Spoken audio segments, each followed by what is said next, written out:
I'm live on this rainy January the 5th Sunday morning of 2025. I have to get used to the numbers here. I'm reading Vacation. It's a book by Joan Marshall Grant. It is about her journey through France in 1946. She was a writer of her far memories.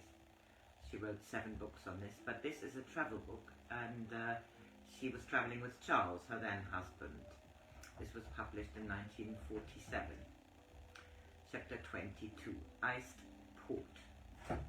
As it seemed probable that Charles would have to stay in reach of the doctor for several days, we decided to look for a suitable mountain retreat, which would be remote, romantic, and yet sufficiently close to Geneva.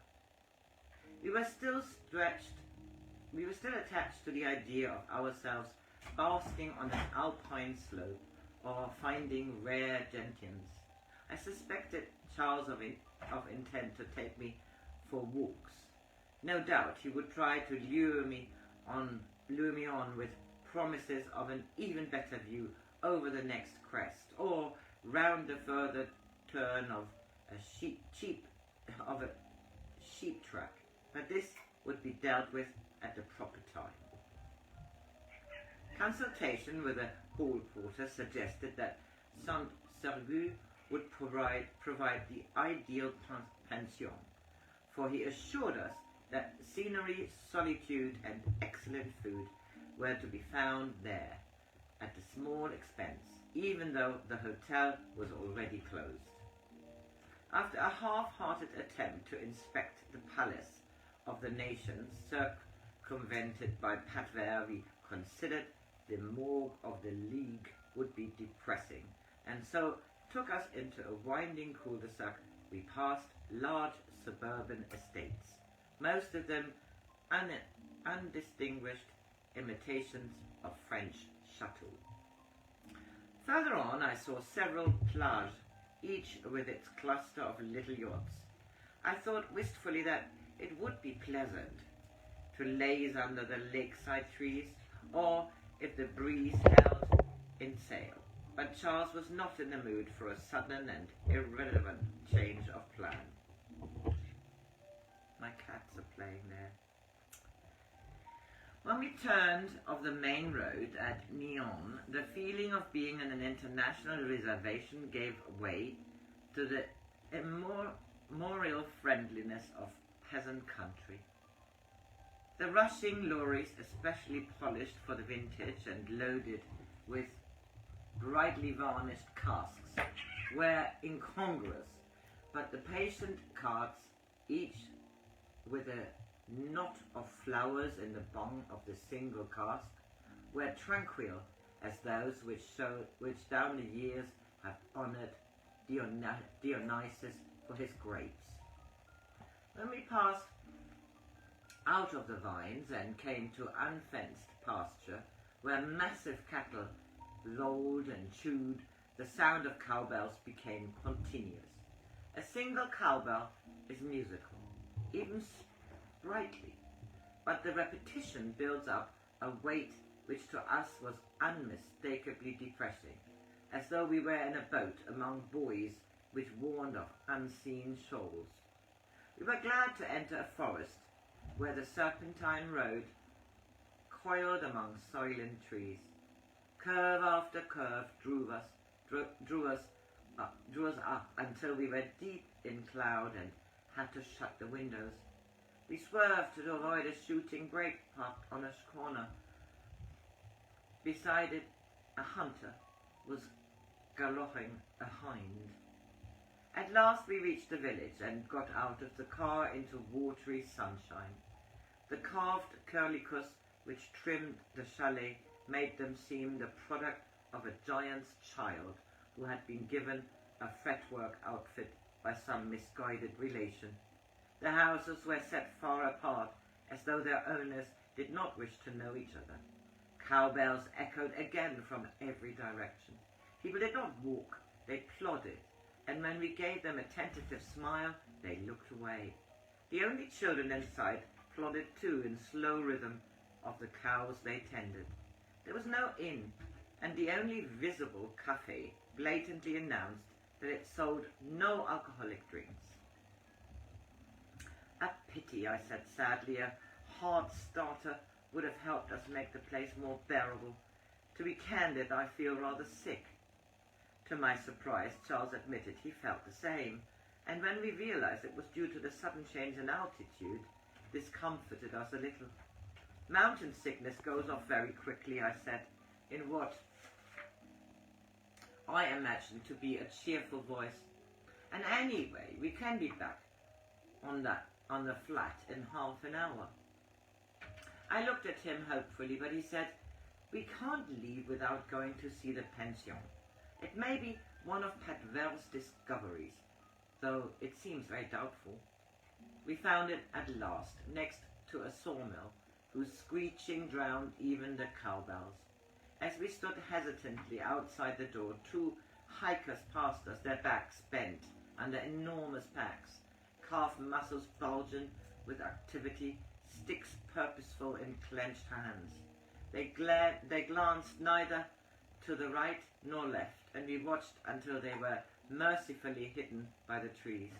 Perhaps they are walking still, for there was a ghostly perpetuity about these pedestrian Flying Dutchmen. Still, I was grateful, for they removed our last doubt. "Back to the car," said Charles, with a determination which I rejoiced to hear.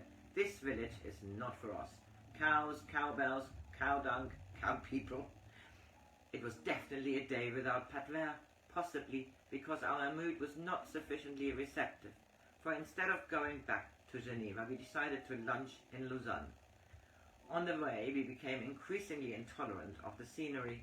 I maintained that the chateaux were draped in tissue paper at dusk and put away in cardboard boxes to be returned in the morning neatly dusted, and that they were fit only to be inhabited by cuckoos who were suffering from the clock shortage. Charles refused even to appreciate the vineyards, taking it as a personal affront that in spite of having drunk several Swiss wines, he had failed to discover any that were free of the underlying metallic taste, which suggests that someone has inadvertently left steel knives in the cask. We inspected Ouchy and were stared at by the empty windows of vast hotels which proclaimed they were closed until next season. We drove up precipitous streets into Lausanne and at last found a level patch to park and a promising restaurant.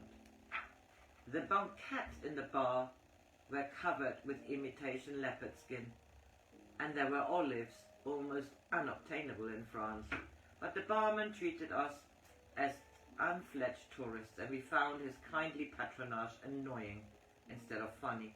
Normally, I should have admired without envy the chic of the French woman sitting next to me, but today I only felt shabby by comparison, and wished I had bothered to shorten my pre-war coat and skirt.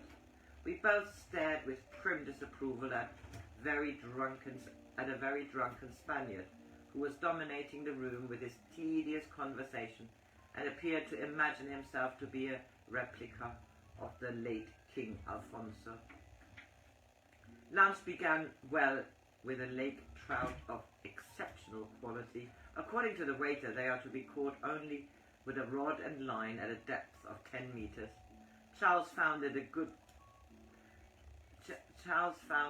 port on the wine list and began to take a more benign view of the expedition. But when the port arrived, it was difficult to display proper dismay, for he looked so shocked that I wanted to laugh. It was carefully and thoroughly iced. "It's not difficult to imagine a regime here," said Charles, "for one has become inured to disasters.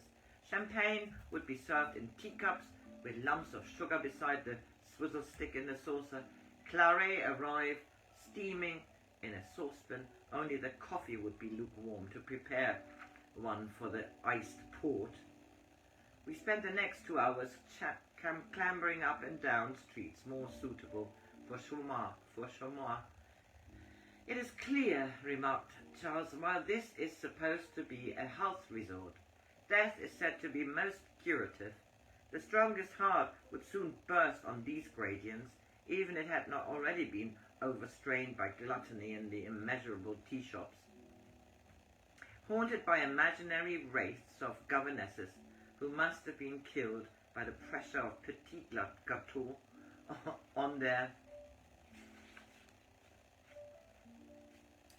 pitiful diaphragms, we further explored this town, which for us held none of the gaiety we had been led to expect.